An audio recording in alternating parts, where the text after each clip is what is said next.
अस्सलाम क्लास। आज हमारा जो सेकंड लेक्चर है page number 32 importance of biodiversity. इस टॉपिक में हम लोगों ने देखना है कि बायोडाइवर्सिटी का क्या रोल है, वो क्या अपना रोल प्ले कर रही है इन मेंटेनेंस ऑफ इकोसिस्टम। हम इसके पॉइंट्स देख लेते हैं। The biodiversity is important in many ways. अब वो वेज़ क्या क्या हैं? फूड के तौर पे यूज़ हो रहे हैं, drugs, industrial materials, maintenance of ecosystems, environmental benefits, recycling. अब फर्स्ट वन है हमारे पास food. Biodiversity provides food for humans. हमें पता है बायोडाइवर्सिटी में हमारे पास सारी की सारी लाइफ आ जाती है, चाहे वो प्लांट लाइफ है या एनिमल्स हैं। ठीक है, तो प्लांट्स जो हैं वो भी फूड सोर्स हैं और एनिमल्स वो भी फूड सोर्स हैं अदर एनिमल्स के लिए। तो हम कह सकते हैं कि बायोडाइवर्सिटी जो है वो फूड प्रोवाइड करी है ह्यूमंस के लिए और बाकी और भी ऑर्गेनिजम्स। अगर हम स्पेसिफिकली ह्यूमंस की बात करें तो वैसे है, लेकिन ये जो बाकी सारे ऑर्गेनिज्म प्रेजेंट हैं उनके लिए भी ये एक्ट करती है एज अ फूड। नेक्स्ट हमारे पास आ जाते हैं ड्रग्स। ड्रग्स हमारे पास क्या हैं? Medicines. A significant proportion of drugs are derived directly और इनडायरेक्टली फ्रॉम बायोलॉजिकल रिसोर्सेज। अब सिग्निफिकेंट प्रोपोर्शन कह रहे हैं बहुत ज़्यादा अमाउंट में हम लोग जो है ड्रग्स, जो इम्पॉर्टेंट ड्रग्स हैं वो हम लोग लेते हैं डायरेक्टली, या तो हम लोग जो पुराने ज़माने में भी यूज़ होती थी और आजकल भी जड़ी बूटियाँ जिनको हम कहते हैं, वो डायरेक्टली क्या करते हैं, प्लांट की रूट्स वगैरह एक्सट्रैक्ट करके उसमें से जो है वो उसको यूज़ करते हैं as a purpose of medicines. या फिर ये तो हो जाएगा हमारे पास डायरेक्ट सोर्स।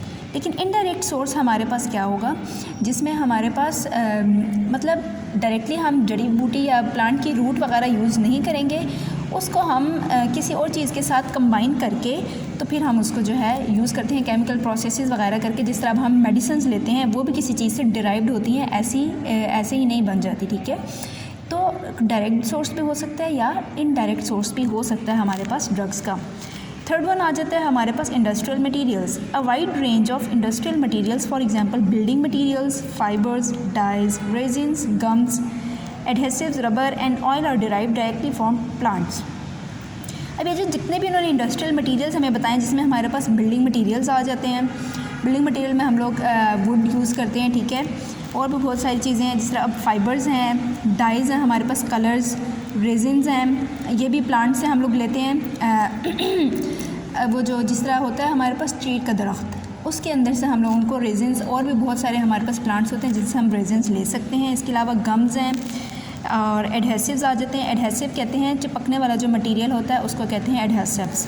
रबर है हमारे पास, वो भी रबर प्लांट होता है हमारे पास। एंड ऑयल भी हम एक्सट्रैक्ट करते हैं बहुत सारे प्लांट से, जैसे सनफ्लावर है उसका ऑयल यूज़ होता है, बहुत सारे सिसमी सीड्स के ऑयल होते हैं। ठीक है, तो प्लांट्स जो हैं हमारे पास ऑयल का सोर्स भी हैं। तो ये सारे का सारा हमारे पास इंडस्ट्रियल मटेरियल में यूज़ होता है। नेक्स्ट आ जाता है हमारे पास मेंटेनेंस ऑफ इकोसिस्टम्स। अब इकोसिस्टम को कैसे मेंटेन करें? Biodiversity plays an important role in making and maintaining ecosystem. अगर कोई भी स्पीशीज़ प्लांट की हो या एनिमल की हो, अगर वो रिमूव हो जाए कम्प्लीटली फ्रॉम एन इकोसिस्टम या जिस भी जगह में वो रह रही है, तो वहाँ पे जितनी भी लाइफ प्रेजेंट है वो उसके ऊपर इफ़ेक्ट करती है।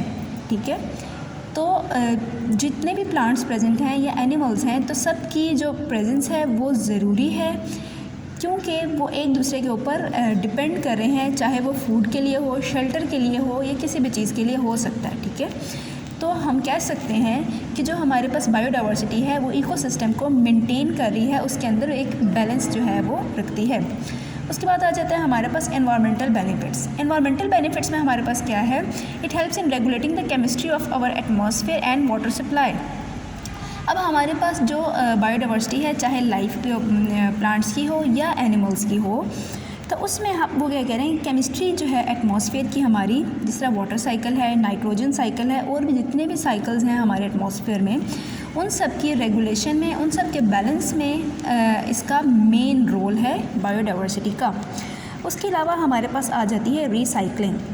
Biodiversity is directly involve in recycling of nutrients and providing fertile soils.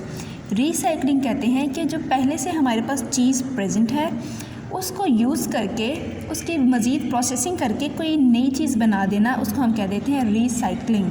ठीक है, तो अब ये जो बायोडाइवर्सिटी है ये डायरेक्टली इन्वॉल्व है हमारे पास रिसाइकलिंग किसकी, न्यूट्रिएंट्स की।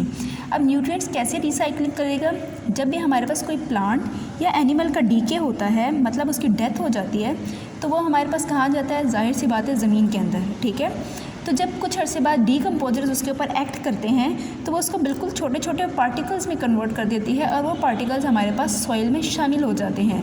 तो उससे हमारे पास क्या होती है, एक तो फर्टिलिटी जो है ज़रखेज़ हो जाती है ज़मीन ज़्यादा, और साथ में उसके अंदर न्यूट्रिएंट्स जो हैं वो ग़िज़ाई अज्जा वो भी ऐड हो जाते हैं। तो आज के लिए हमारे पास यही था कि इम्पोर्टेंस के बायोडाइवर्सिटी कैसे इंपॉर्टेंट है हमारे पास डेली लाइफ में, या जो जो उसकी इम्पोर्टेंस है वो points. Thank you so much.